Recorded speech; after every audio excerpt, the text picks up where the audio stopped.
off to a great start with 2 match victories, but I do think that he recognized that his toughest road lays ahead with Fabiano sitting across from him with the rest of the opponents on his slate. I mean, he knows that this is a big matchup against Fabi. And it's handshakes, games are underway, it's go time, and Fabi starts with 1e4? Is that knight to c6? Wow. Whoa. Commentator's curse. I said all of his best openings. Magnus Carlsen, he has played this move, and in classical chess as well, very recently, including in the European Team Championship over the board just last month. But, okay, this is provocative stuff. White already seizes a space advantage, and Black's knight on c6, slightly misplaced. It's like a bad Caro-Kann because your c-pawn can't challenge for the center in any way. The knight on c6 actually would like to have that pawn in front of it. If that pawn on c5 could jump across, you put pressure on White's center. All that being said, even though White has a spatial advantage, there are no easy targets. Black is very solid out of the gates, and Fabiano showing that he's willing to trade off pieces here. And I don't think that Magnus is much worse despite the provocative opening. Is there such a thing as a bad Caro-Kann, Robert? That's my question. One of the favourite openings of a bunch of streamers, Levy Rosman, you know, Dina Baumchild. Yeah, but the Caro-Kann, they say in the Queen's Gambit, is all pawns, no hope. There are no pawns going on here, and I guess there still is hope. You're watching Magnus Carlsen play chess, but the point is that you're not challenging for the center, so I feel like Black is not having the best time at the board. It looks like a mix between a bad Caro-Kann, but a good French. So this pawn structure more reminiscent of a French defense, of course, with White seizing more space. It's a bit locked. At least Black does have the light squared bishop outside the pawn chain, though. And even if it gets traded off these pair of bishops, yeah, at least Black can breathe a sigh of relief. No bad piece there in the middle game. And Fabi starts with this non-standard, Magnus starts with the non-standard 1 knight to c6. Fabi makes the most natural moves, gaining space in the center, offering a bishop trade to Black's most active piece, and Magnus goes into a long think. Does that surprise you?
Fabi because I feel like Magnus's moves are easier to play. Fabi just retrieved his queen backwards. He doesn't have a natural follow-up. The knight jump to c5 no longer comes with a threat against a pawn. I think that Fabi's running out of steam, running out of options, and, well, he may be running out of time.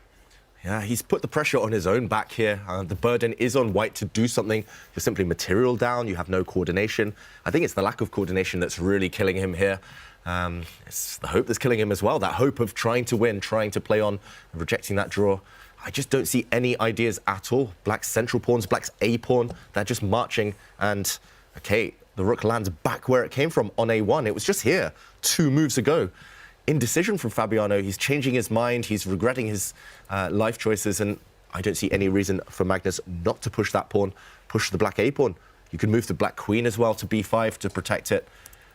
Everything's turning. It's just collapsing move by move. And the one hope is still the clock. Magnus, uncharacteristically taking a long time here. He's already gained the advantage. He's done the hard work. And normally he's so good at stabilizing. Okay, he plays one of the best moves, clearly, queen to B5. But 30 seconds, that was half his time he spent on that one turn. You give Magnus like one opportunity, just one chance, and he's just all over the game. Fabi declining that repetition. Magnus gets the A5 pawn, gets that E pawn rolling, and now the queen is coming out, and it's him who's putting pressure on white's pieces right now. Both players under 1 minute.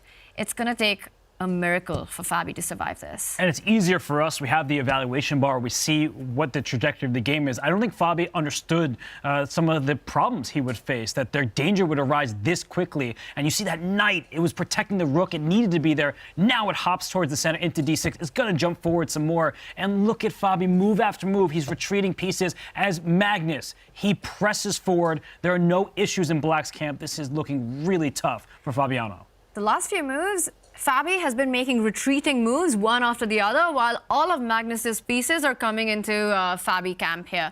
The A-pawn is going to tie down that rook on A1. Meanwhile, the other rook on H3 and the knight on H7 have been stuck there forever, not able to create the tactical tricks that Fabi was relying on, and that is desperation. Yep, desperation G4. He had to do something, Fabiano. He was just stuck. You cannot just wait for your opponent to slowly improve and kind of get their pieces to ideal squares and slowly crush you. Now the white king is eternally weak. The whole idea was to kick back the black knights and go for black's central pawns, but this is a beautiful outpost. Black's knight on C4 where it's just landed, not just defending the center, but supporting the advance of that A pawn.